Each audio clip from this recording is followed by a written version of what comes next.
Assalamualaikum warahmatullahi wabarakatuh. Saya Isnira. Di sini saya akan memaparkan tentang revolusi industri. Nah, apa itu revolusi industri? Revolusi industri dapat dikatakan sebagai perubahan mendasar dari sistem ekonomi agraris yang terjadi di Inggris saat itu menjadi sistem ekonomi industri. Nah, perbedaannya apa sih antara sebelum dan sesudah revolusi industri? Nah, masa sebelum revolusi industri ini seperti masyarakat di Eropa, khususnya di Inggris, adalah masyarakat yang menggunakan alat produksi tradisional dengan mengandalkan tenaga manusia dan hewan seperti cangkul, parang, skop, pisau, palu, gergaji, dan lain sebagainya. Nah, revolusi industri ini juga hasil dari gerakan Renaissance di Eropa. Kemudian, apa yang terjadi di masa setelah revolusi industri?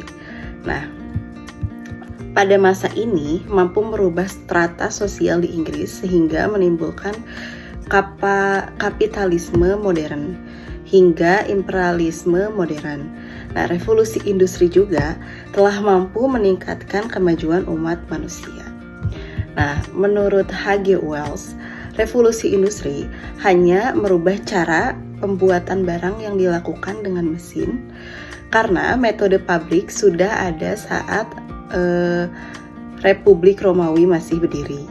Bahkan sudah ada pabrik-pabrik di Roma pada masa Kaisar Agustus.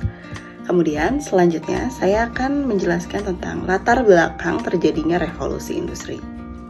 Nah, apa sih latar belakang terjadinya revolusi industri? Yang pertama yaitu berkembangnya kegiatan kewirausahaan dan manufaktur.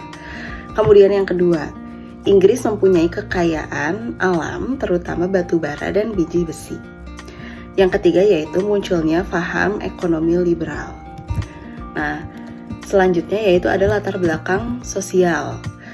Yang pertama yaitu adanya keamanan dari negara Inggris yang sangat amat aman. Kemudian yang kedua yaitu terjadinya revolusi agraria. Nah, kondisi sosial masyarakat Inggris yang dilanda gejolak turut melatar belakangi terjadinya revolusi industri di negara tersebut. Gejolak yang dimaksud adalah gejolak revolusi agraria atau pertanian. Yang ketiga yaitu ada latar belakang budaya. Nah, orang Inggris terkenal sebagai orang yang rajin. Kemudian kemauan dan keuletan warga Inggris itu didukung oleh adanya lembaga penelitian yang bernama The Royal for Improving Natural Knowledge yang didirikan pada tahun 1662, dan juga ada The French Academy of Science yang didirikan pada tahun 1666. Kedua lembaga ini memsponsori berbagai kegiatan eksplorasi alam, sehingga dengan adanya lembaga ini telah mendorong terjadinya kemauan baru di kemudian hari. Nah, pada saat ini itu sudah terjadi, kita ini ada di masa industri 4.0. Nah, saya akan menjelaskan terlebih dahulu dari industri 1.0, yaitu di mana ketika tenaga manusia dan hewan digantikan oleh kemunculan mesin. Kemudian adanya mesin uap pada abad 18. Yang kedua yaitu ada industri 2.0. Adanya kemunculan pembangkit tenaga listrik, kemudian setelah itu pesawat telepon, mobil, dan pesawat terbang dan lain-lain. Kemudian yang terakhir yaitu produksi secara massal. Selanjutnya yaitu ada industri 3.0. Nah, ini terjadi pada awal tahun 1970-an. Kemudian ada perkembangan semikonduktor.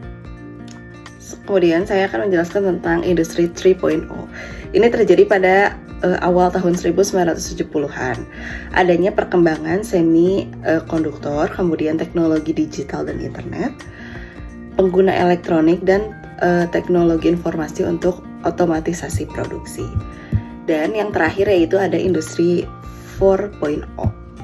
Nah, pada industri ini adanya yaitu sistem cyber fisikal, kemudian konektivitas antara manusia, mesin, dan data.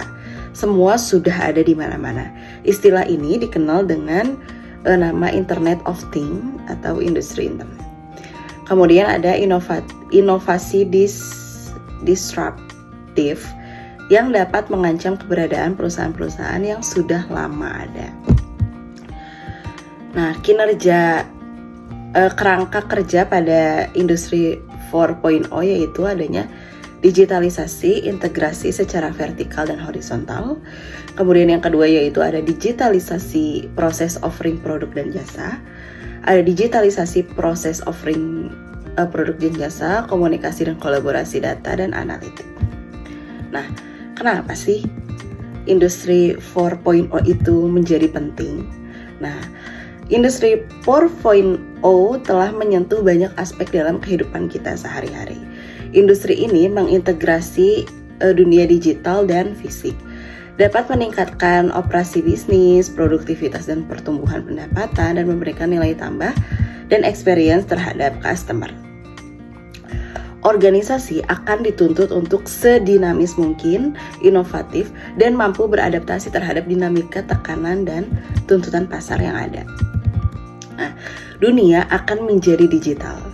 Era digital ini berpotensi untuk mengubah setiap aspek kehidupan sehari-hari dan membentuk kembali bagaimana orang membuat keputusan, meningkatkan pengalaman, dan menciptakan model bisnis yang baru. Demikian yang dapat saya sampaikan. Wassalamualaikum warahmatullahi wabarakatuh.